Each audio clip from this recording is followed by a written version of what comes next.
Welcome, everybody. I'm glad you're here tonight. Welcome to tonight's author talk with one of this year's Read Me featured authors, Meredith Hall. I'm Allison Maxell of the Maine State Library, and I'm here with I'm Nicole Rancourt with the Maine Humanities Council, and Allison and I are in our 6th year of Read Me, which is a statewide program where a well-known Maine author recommends some authors from Maine who might be a little lesser known, not quite as well known. And libraries across the state offer those books up in their communities. And we hope by the end of the summer, these authors are better known than they were in the beginning of the summer reading program. Tonight, we are so happy to have everybody here. A couple of housekeeping items. We will be allowing questions throughout the whole thing, but we would ask you to type them into the chat box. So if you want to know where that is, if you kind of go down to the bottom of your screen, there should be a little kind of talk bubble that appears in chat. If you click on that, a box will open up and you can type in your questions. So we will be kind of rolling through them throughout tonight's program. If you have any tech questions, you can send me a direct message through the chat. Just select to Nicole and I will see what I can do to help. We'll also be sharing questions that pop up on Facebook.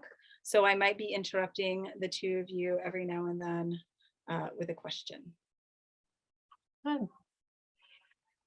So as you all know, this summer, #1 New York Times bestselling author Christina Baker Kline recommended Meredith Hall's Beneficence as one of this year's Read Me titles.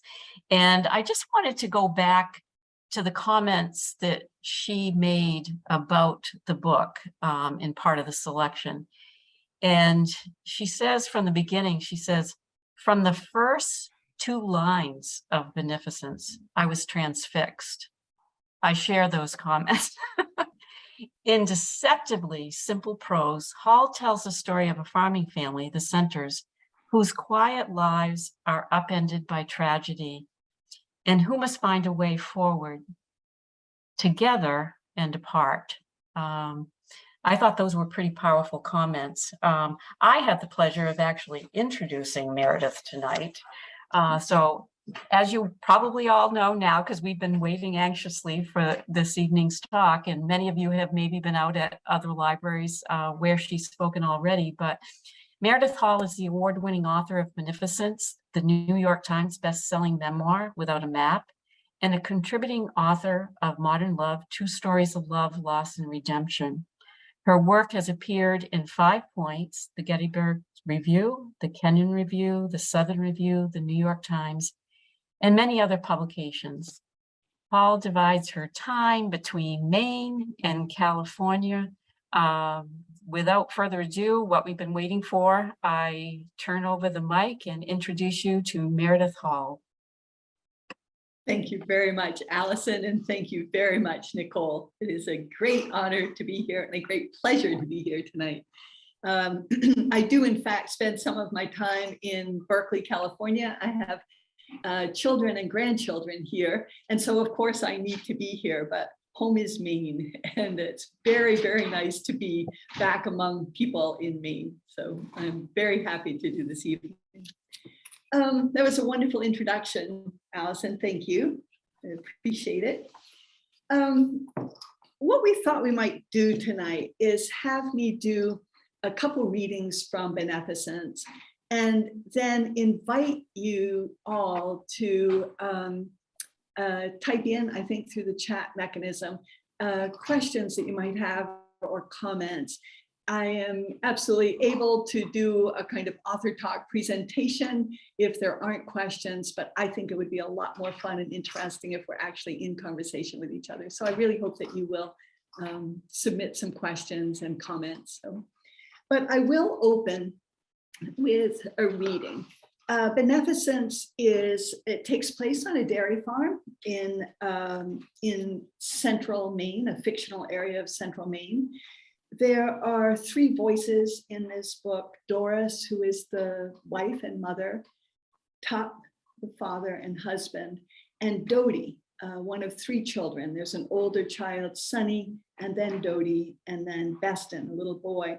And I gave Dodie a voice. The other two children do not have a voice in this story, but Dodie has a pretty lively voice, actually. She has a very active voice in this story. I'm going to open with Doris at the very beginning of the book. The voices come in rhythm: Doris, then Dodie, then Tup throughout the book. It opens in 1947 on the farm and carries right through, always on this farm. The story never leaves this farm to the mid-1960s. So it covers quite a lot of time. I apologize, in the background, you might hear, I have a 7-month puppy and I'm keeping her entertained, chewing a bone in her crate. And if you hear a lot of munching and scratching in the background, I apologize. I'm trying to keep her quiet. When I first started thinking about this book, when it first came to me, all I knew was that I was going to write about Tup. I wanted to write about a man who, in my mind, something hard happened in the family. It was an apparently intact, an integral family that had integrity. And something awful happened. I didn't know yet what that was going to be. And Tup, in my imagination, behaved very badly. He behaved very selfishly in the face of those difficulties. And my interest was in looking at how this man explained his behavior. How did he justify it? How did he go to bed at night, looking back over his day, and feel settled at all with the decisions he was making? So I went into it really imagining Tup as a kind of bad guy. He was going to be, he wasn't going to be a very good guy. And when I sat down to write, the very first day that I opened my laptop to do this writing, a woman showed up and her name was Doris. I had no idea. I don't know. I figured he had a wife, but I hadn't thought about her. I had no idea who she was or what her name was. And she just showed up and took over and started the book. So I'm going to start right where she did. This is the introduction I had to Doris Center. And you'll also hear these kind words of Christina Baker Kline saying that the first two lines of the book caught her attention. So here they come. So this is Doris speaking. Every morning early, when Tup and I get up to start our chores, the whole house still quiet and the children asleep, I turn and pull the bed together, tugging at the sheets to make them tight and smooth. They are warm with our heat. I slide my hand across the place my husband slept, drawing the blankets up and closing in the warmth, like a memory of us, until night comes when we will lie down together again.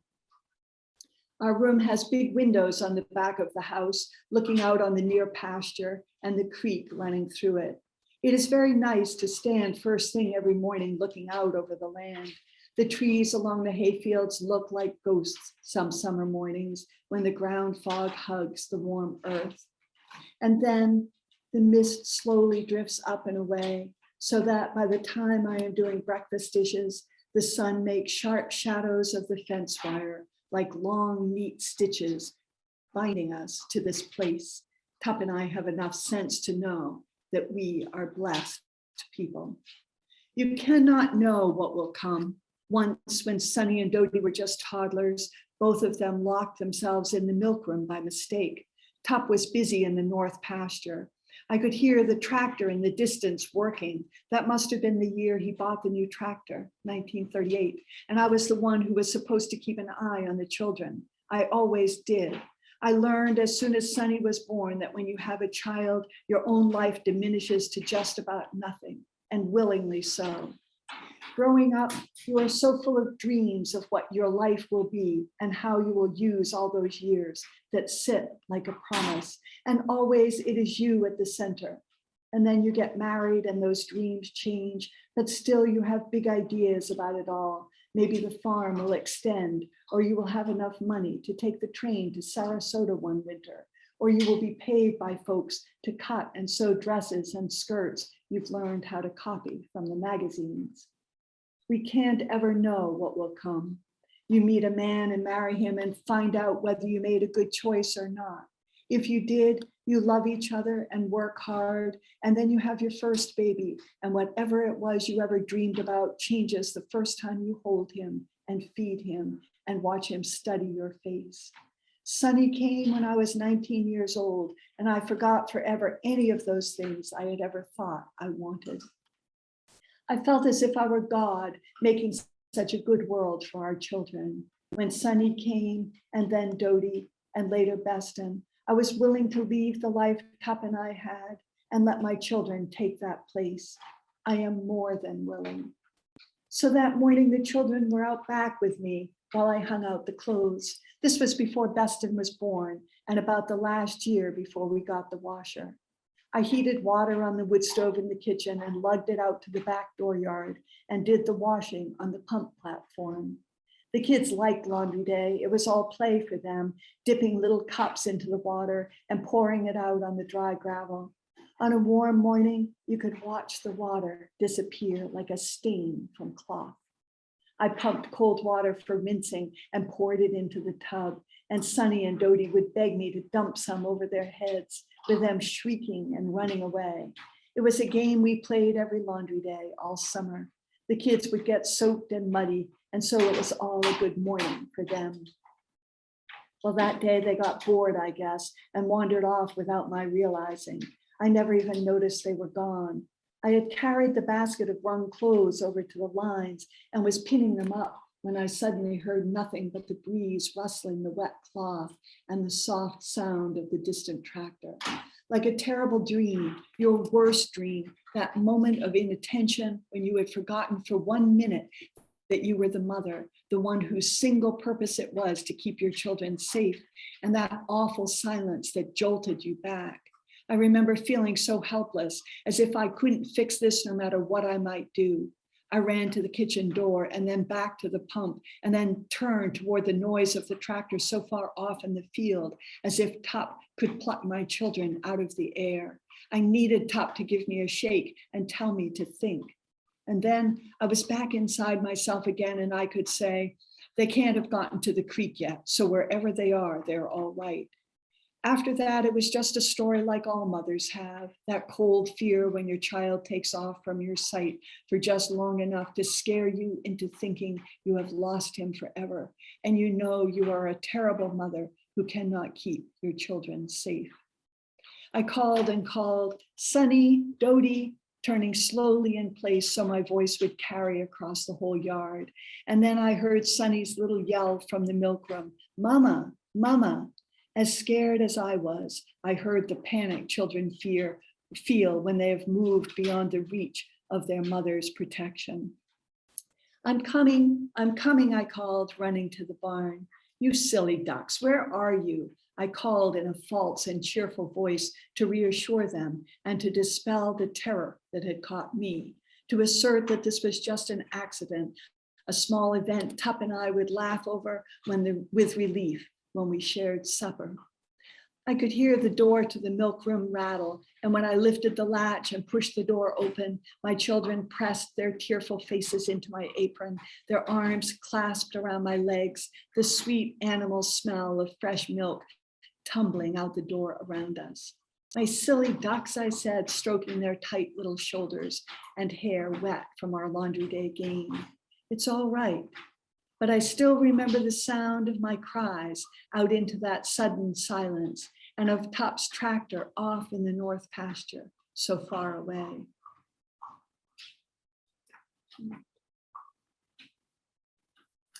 I might make a comment about this, actually. I have read that section a few times doing events, and it has lately occurred to me, and I've been quite surprised about it. All of the elements, there's a very large event that happens in Beneficence. A real tragedy hits this family. And this early story, the very first opening scene in the book, actually foretells that story, that event, in ways that I was absolutely unaware of. And it has drawn my attention to the mystery of how we make story and where story forms. I had no idea what was going to happen in this book, and no idea that I was actually writing a template for those events. And so for even to me, it's quite mysterious to look at this opening section and then the section in which this event actually happens and realize that I was already telling this story without realizing it. I didn't even know I knew the story yet, and I was already telling it. Wow, that's really powerful. Because I'm listening to that passage, and I'm just starting Without a Map, and know that you did memoir and then you did fiction, but I've read the fiction and then going to memoir. But what I feel from that passage is that your descriptive voice and the way you write not only gives the listener and the reader a sense of the place, like you can actually be in that moment. I can be turning down those sheets on the bed, and then, you know, amazingly, I can also be embodied in Doris in how she's feeling at that moment.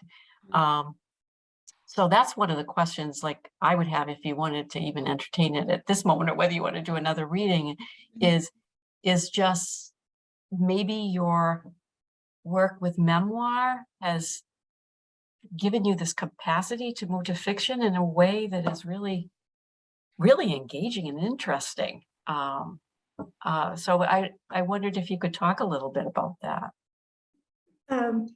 So I recognize now, after the fact, that I write episodically, both Without a Map and Beneficence. If you look at the pages, every page and a half or 2.5 or 3 pages, there's a double space on the page, and I'm making a shift. I'm going to probably tell another story.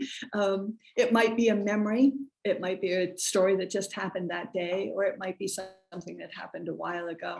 But I am a narrative writer. I love telling stories.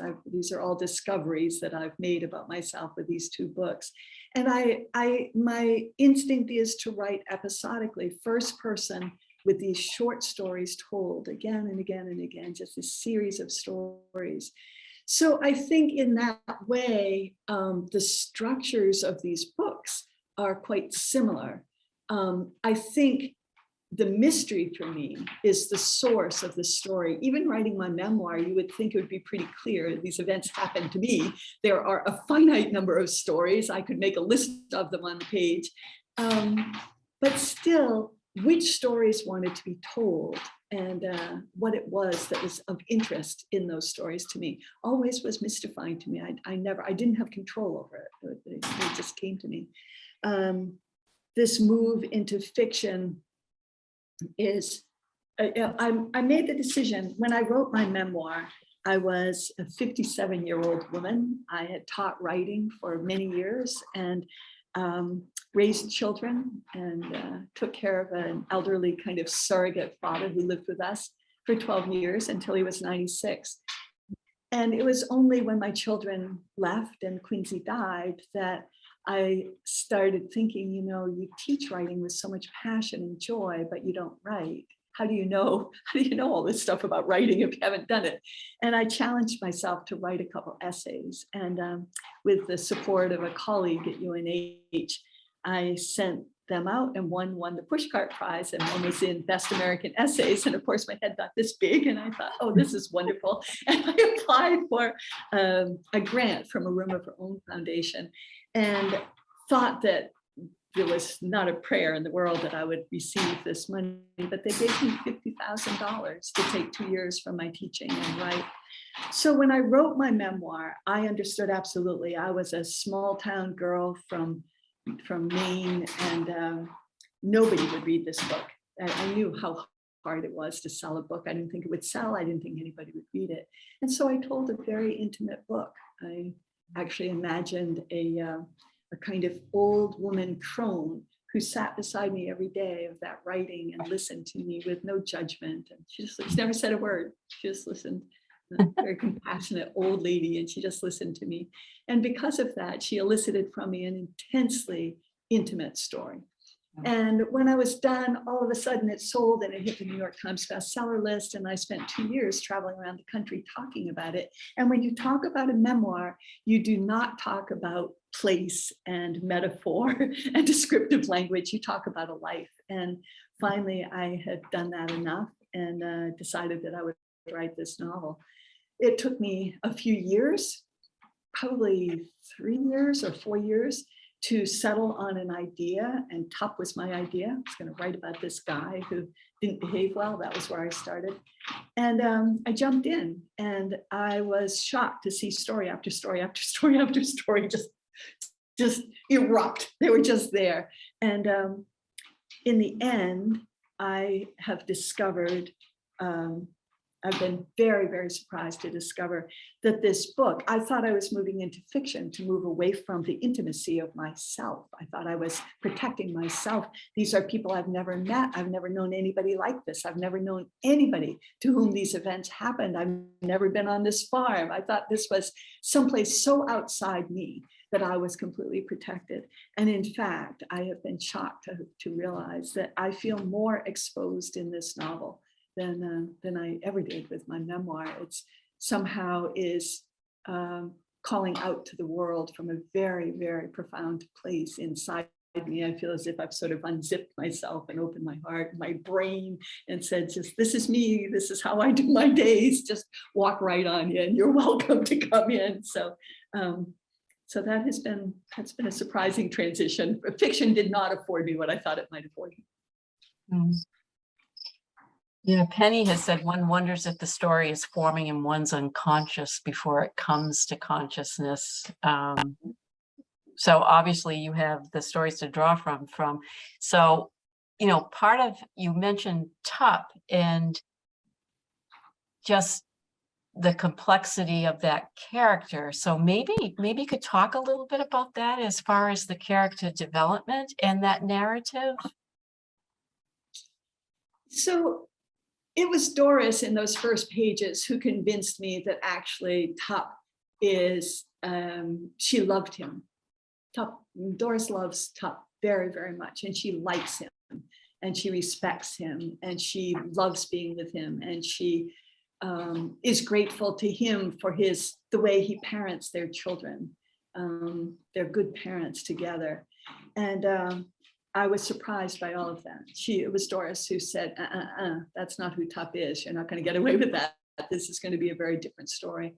I actually had written 3 letters to start this book that laid out, I thought they set up Tup as I imagined him. And I love those letters and wish I could use them, but they were useless. They were not Tup. They just were not the man that ended up being in this book. I've had readers challenge me about Tup. Last night in a live Pittsfield Library group was very wonderful, very forthcoming. And one woman sort of blurted out, I like Tup. And I was very grateful for that. I like Tup a lot. I love Tup. The harsh judgment that I thought that I was going to bring to this man, I just don't feel. I feel a lot of compassion. I think that he behaved egregiously. He did not behave well. He caused great harm to people outside his own family. But he tells us again and again, it's a kind of a beseeching wail that he pours out to us, but I am a good man, but I am a good man. And I think he is. I think he's a good man who has suffered a great deal, and in his struggle to alleviate that suffering, made some very bad decisions. Yeah, and conversely too, like you know, I wonder if some people also kind of were maybe critical of Doris as well, in some ways, because she in the process fails in a way too, in terms of handling her grief. In a very big way. So Allison, I'm interested to have you say that, because in my conversations with readers, I have never had any reader challenge Doris. And I have had a lot of readers challenge Tup. And my response when they challenge Tup is to say gently, can I ask you why Doris isn't in that conversation? She absolutely, Tup never actually abandoned his family. And Doris did. Emotionally, she walked. She was gone. And she required of Dodie just an exceptionally hard load of work and maturity and ignoring of her own grief. And she asked an awful lot of her children and of Tup. Tup had to run the farm on his own, and Dodie had to take care of the house and the garden and the farm. And but I also love Doris. I think we would now have the language of acute depression. That language would not have existed in her time. And she was really ill. She was really, really ill. And Yeah. I'm not sure if we've lost you, Meredith. You've frozen. But I'm just going to read some of the comments that have been pretty powerful. Kartika Wright said to everyone, good people sometimes do bad things, and grief and loss do cause folks to respond in such a wide variety of ways. And that's so true. And then Gerald Erickson said to everyone, I'm fascinated to hear that you started with thinking that Tup was to be a madman, but your portrayal of all characters led me to feel the humanity, good and bad, of all. Can you describe whether his character changed for you during the process of writing? Yes. I was very disappointed that Tup seemed so little troubled about Helen and Grace. I was really disturbed by it. As we watch him drive every night to Helen's house and settle in, we can see his emotional distance, and we can see his inability, his failure to commit to this child and to this woman. And I think in a way we're cheering that on. We don't want him to abandon Doris and his children at the farm. And so we're okay with that. You know, they are his real family. But I was troubled that Tup negotiated this in a way that he did internally. He never negotiated with Helen. And in the end, that was the critical problem for Helen. He says, I thought we had an arrangement. You got what you wanted. You have this beautiful child. You had, you had me and you have this child. And I thought that was okay.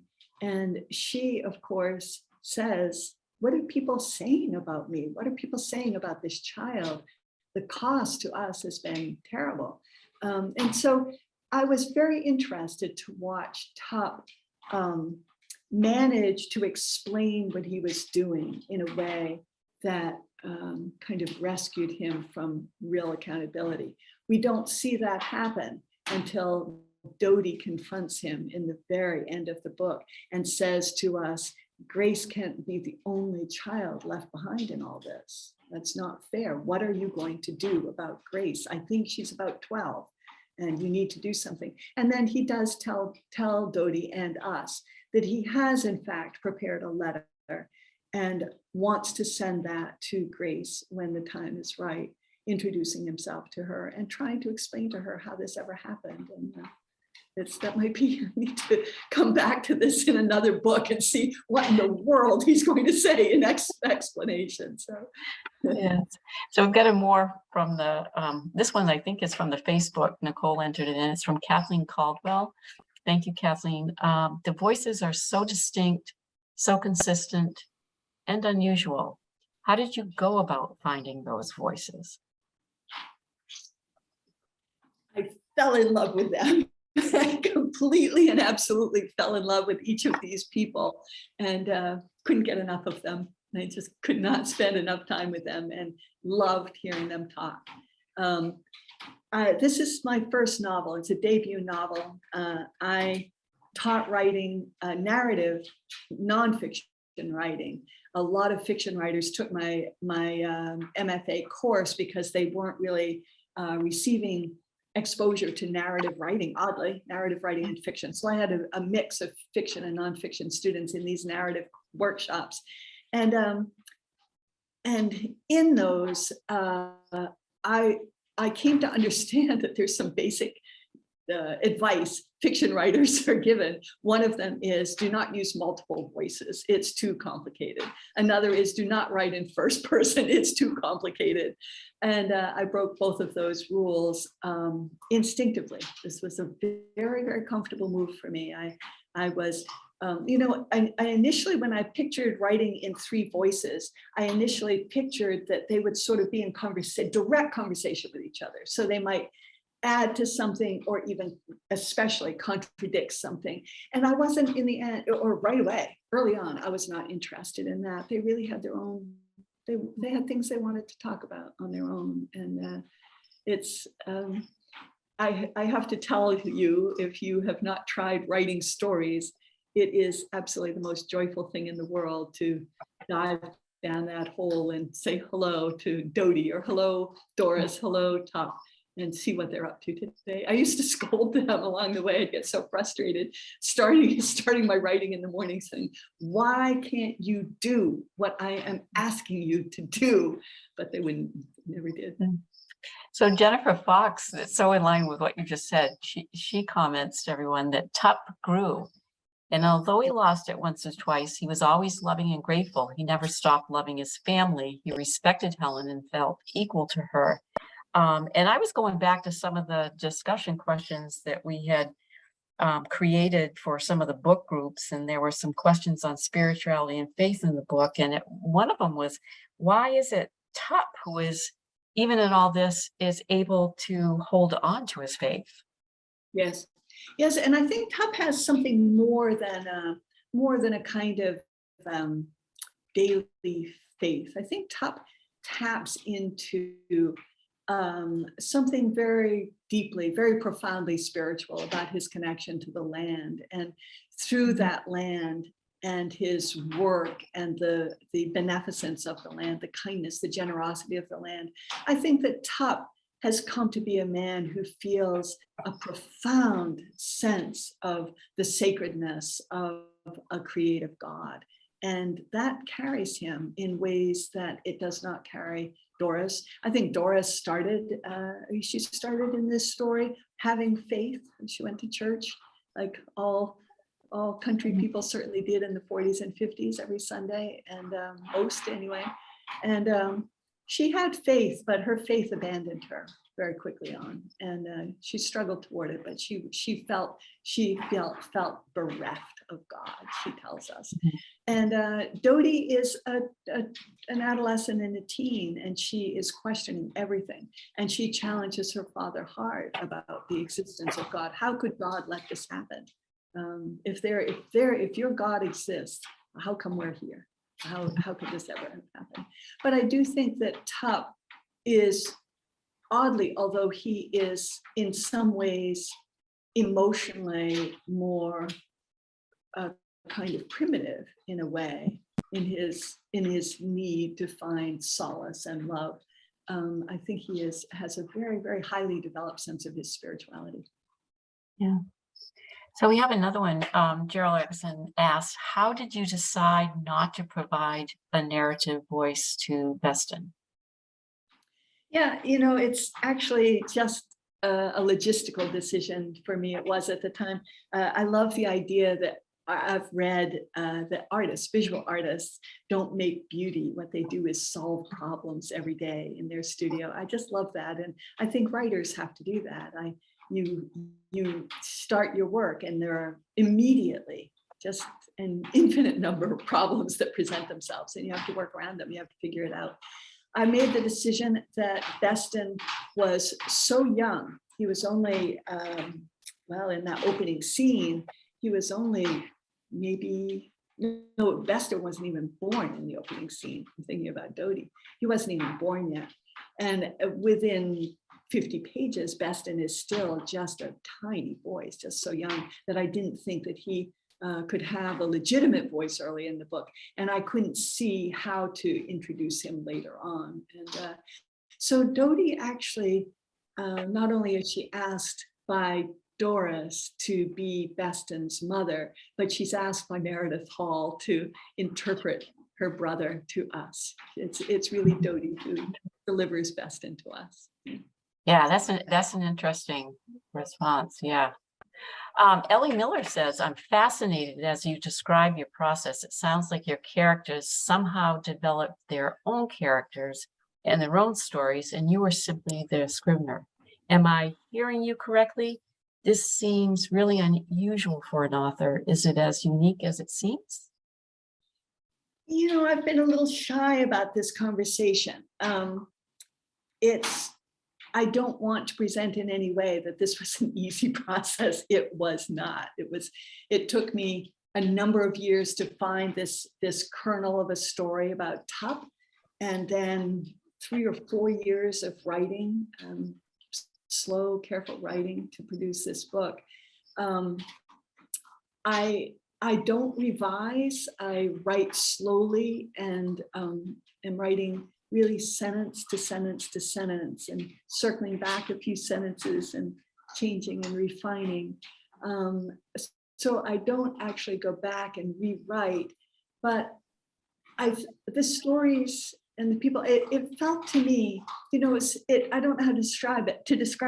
It didn't feel to me as if I was that I was the scribe for these stories. It felt as if Doris and Tup and Dodie were, as if they just kept pushing at me, saying, give me the pen. And then they told their stories, and they were as surprising and unknown to me, I am telling you, as they are to you as you read them on the page. There was no planning. I had no idea. I will say that it's a joyful process for me. When I'm writing, I always stop at the end of the day. I write for long hours each day. I love to write, and I take long breaks in between projects, but when I'm in a project, I write hard. And at the end of the day, I always stop mid-sentence or mid-paragraph. So there's never a question when I go back. I don't have to reimagine anything. It's all right there for me. But when I get to the end of that episodic story, that one story, I can sit back in my chair and take a few sips of tea and just relax for a minute, and there's a story. We're swimming at the pond that's behind the mill, and what's going to happen there? So off we go. So it's just a joyful thing. I really don't know. This is my first novel. I don't know if this will happen again in another novel, or if the next novel will be a more common experience, which is a lot of false starts, writing forward, coming back, reorganizing, rethinking, tossing a bunch of stuff, and moving on from there. So yeah, taking off that, where this is the first, you know, novel. I just have a multitude of questions around this one. It's like, were you afraid and feeling vulnerable, or because, I mean, there's so much intimacy in what you write, and you came from a place of intimacy when you're doing the memoir. Was it just natural? I mean, you're doing the storytelling. It seems like you get into that mode and then it unfolds, but yet you're doing something entirely different from what you've done before. And I'm wondering if there was like a fearful element to that. Because I mean, you're exposed when you write. yeah. I didn't know that, Allison. I really thought with this novel, I thought it was like armor. I really thought, well, I have my armor on. I'm making things up, and it has nothing to do with me. It doesn't expose me in any way. So it's been completely shocking and quite disturbing for me to realize that I am pretty well laid out on these pages. These how I see the world, how I see God, how I see the. Yeah, you just froze up again, but it's I don't know if there was another part to that we didn't hear, but Meg Braley, just into what you responded, she says, I've never read anything that described profound grief in all its many forms as deeply, movingly, and accurately as this book. It took my breath away over and over. How much of this understanding of pain came from your own experience? Yeah. Well, while I wrote this novel and felt that armor so wonderfully around me, I didn't think that it had anything at all to do with me. Looking back now, I think you were just an idiot. You just missed all the signs, because writing the experiences of this family through this tragedy just absolutely did me in. I was very emotional and very, really deeply engaged in their sorrow. What I understood was that I was so imaginative. I thought it was my deep imagination that was hauling me into their suffering and their sense of loss, their fears. And it was only after the book was published and was actually in a book, and I started looking through it, that I thought, oh, I see what I did here. I wrote about a mother losing a child, and certainly I'm very familiar with that grief. It's the grief that I experienced was not to death. And so it's a different kind of grief altogether. But losing a child to adoption is certainly a very difficult experience for a young girl, especially since the story was so forbidden. It was a silent story. And so I think that I was in territory that I didn't understand I was in. Yeah. I know you spoke earlier when we first started that you came into writing later in life. You taught it, but hadn't really written. So Penny Pollard is asking, do you think as a child you were developing stories in your head? Almost meaning, was this a pastime that you recall from childhood too? Were you in your head spinning out stories as a child too?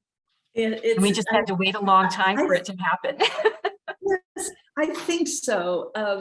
I'm always amused. My brother and sister remember nothing, and I remember everything, and everything is a story. We share emails every day back and forth, and they love my emails, because I'll say, do you remember when Mom, and off I go, some small thing on a fall afternoon, and Mom turned to us and said, and then we went, and then the apples were, and off we are. And they have no memory of it at all. So yes, I think that I've been storing up these memories forever. And there are certain things that are so familiar. I was thinking. Oh, you froze up again a little bit. You still with us?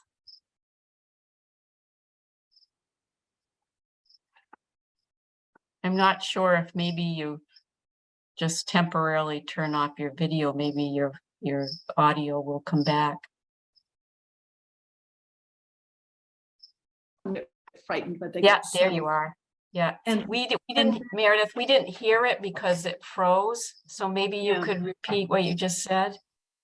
The Sunny gets Beston and Dodie to climb the apple tree, and it's a beautiful day, and they're in the tree, and Beston is frightened and needs to be convinced. And Dodie is a little bit scared, but willing to do this. And then she gets herself settled up against this tree and the branch and watches the sky through the leaves, and then comments on how good it feels to have that stiff bark pressing into her skin. And just remembering it today, I thought, well, I didn't know that I was writing a childhood memory, but I know that feeling so well. It's just, there just seems to be an infinite store of these things. I don't think that everything, I don't think most of the stories in this book are things I actually ever did, but somehow they're sense memories somehow or something, I don't know. Yeah, just taking off on that too, like as a writer, how much do you think in terms of being able to create that sense of place, and the descriptive element is pulling from like sensory experiences? Like when you were just talking about apple trees and whatever, I was just earlier before the talk, I was out I'm on a farm too, and I was out in the orchard, and there's been a baby porcupine that's been just this cute little bundle of quills. But I just, the whole sensory experience of hearing his little paws crawl up the tree, and then eating an apple and all of that, I'm thinking maybe there's a children's story there about a little porcupine and apple tree. Yes, absolutely. Yeah. It's in your file now. Yeah. But how much does that drive you? What did you say? those sensory experiences that Yes. you pull on. You know, people have asked me a lot whether I grew up on a dairy farm, and I did not. I raised my children in a kind of homestead environment, raising sheep and chickens, and dogs and cats, and big organic veggie gardens. But I never had experience on a dairy farm. But I think that a lifetime of living in Maine and having neighbors who were farmers, although I didn't know the details of their work, I think a lot of it is absorbed just by, I don't know, just by being in proximity. And I find that what I've actually written on that farm is a farm that I have longed for all my life. If I could name how I would have grown up, I would have been Dodie on that farm in a heartbeat. And it's everything about its beauty and its remoteness, its relative remoteness, and the integral family unit on that land. It's very, very deeply appealing to me. The barn, the kitchen, their evenings on the porch or in the front room is just enormously nostalgic to me about experiences I've never known. I don't know where that nostalgia comes from, but it's very powerful. When I finished the book and had to close it, I had to end it, I dreaded it and experienced for a long time a really deep sense of homesickness for these people in this place. Yeah. And how long did it take you? You said it was 2 or 3 years that you were writing? I don't keep journals about this, but I think that I probably took about 3 years to write it with breaks in between. Yeah. And do you work on other things if you have another story in your head? Do you kind of multitask, or do you have to kind of? I wish I could do that. I know writers that have 2 and 3 projects running at once, and it's absolutely beyond me to imagine how that happens. This work claims me so deeply, so profoundly. I can't. I actually don't read when I'm writing. I can read poetry because it's language and not narrative. But I can read, good magazine articles, but I can't read fiction or memoir while I'm writing. It confuses me. It's too much. Yeah. Interesting. Back to just the relationship between Doris and Tup. Just looking at their life and the loss and the personal failures and so forth.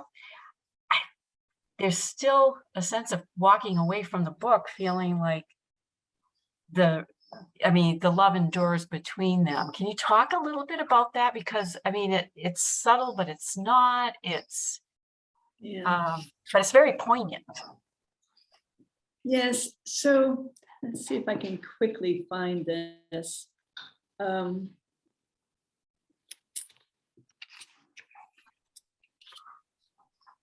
Dodie, I'm going to read a little bit. Dodie says in her last section, the story of what happened has come. It was a long time ago. A wild and powerful river swept us far from shore, and then the current stilled and allowed us to make our way home. Thomas is her child now, the grandchild of Doris and Tup. Thomas reminds us of this story again and again, and so it has become a story we finally are able to speak aloud and understand. This is what happened, we can say. Once, a long time ago, on a sleeting day here in this house, we can say. This is the shape of the journey we have taken, we can say. Thomas recites this story free of dread. We rebound in his light. This kind of happiness requires courage. It requires a willingness to love, a willingness to forgive, a willingness to believe in some sort of goodness. It requires that we each accept what has been lost and offer ourselves to what we have now. And then Tup says a few pages later, And this is the very end of the book. When I returned to bed, Doris stood by the window, drawing her dress over her head. I lifted it and laid it over the chair and her slip, and she let her hair loose, and I stood behind her, my hands on her hips. The silver light flowed across our fields to us. I pulled back the covers to our bed and drew her to me. We are here, I said, and I put my face into her hair. We entered the flow of the river together, its deep, dark current known to us and its assurance, and we gave ourselves to ablution. The light shifted across our room, and then Doris lay against me, her hand in mine on my chest, our breathing quieted. We are not perfect, my wife said in the night. No, I said, we are not at all perfect. We are just us. In the night, with my wife beside me, geese honked as they flew high over our fields on their long, hard flight south. The wind moved through the great pines on the hill and across the wide fields of ripe corn, gathering and stilling by turns in the yard. We slept, each of us in this house, carrying all that has happened and restoring ourselves for the day ahead. We dwell in a complex and uncertain grace. I am top center. This is my wife, Doris center. This is our family. This is our farm. A creek moves through the land, binding memory and whatever is about to be. So this book is titled Beneficence, and I think for me, that's a description of beneficence. Yeah. And I was going to ask you a title, and that's perfect. What a way to, and we're at 7:54. So I don't know if anybody has any other questions. We might have some time more if you want to pop them into the chat. I think I'm probably speaking on behalf of many that are here and out in library land or wherever, that we're anxiously awaiting for what's next. So do you want to talk a little bit about that? Well, you can hear my love for these characters, and I had to laugh a little bit when you asked about Beston having a voice. Beston has no voice in this, and so we don't really know him. And he's a boy who left home at 16. There was a lot going on for a boy to walk out of his home at 16. So I'm interested in Beston, and I'm also very interested in Grace, this child that was left without a father and without a story, really no story that can be told for her. And so I am loath to think that I might be a writer of sequels, but I think there might be some follow-up books here. Well, I think for all of us, we would be anxiously awaiting that. In fact, Jennifer said, when I close the book, I miss them too. I'll visit them again. Thank you for introducing me to them all. So Thank you so much. That's pretty wonderful. Thank you so much. Yeah. And then Maura says, as you were reading, I was reminded how all is well at the moment the book ends, but then even with that, there is no way to know what will happen. Yes, right. So we never know. Doris starts this book saying we never know what will come. Yeah. Meg Braley says, Beneficence is a remarkable piece of writing. Thank you. Thank you. Yeah. So anyone else? We're closing in on 7:56. I can't thank you enough, Meredith. I mean, this has just been an absolute delight. I didn't know you before, and I feel like my life has been enriched, and you've been a gift, and I will look for everything that you have coming forward with relish. With relish. Yes, we've had an absolutely wonderful conversation, Alice, and I've really, really enjoyed it.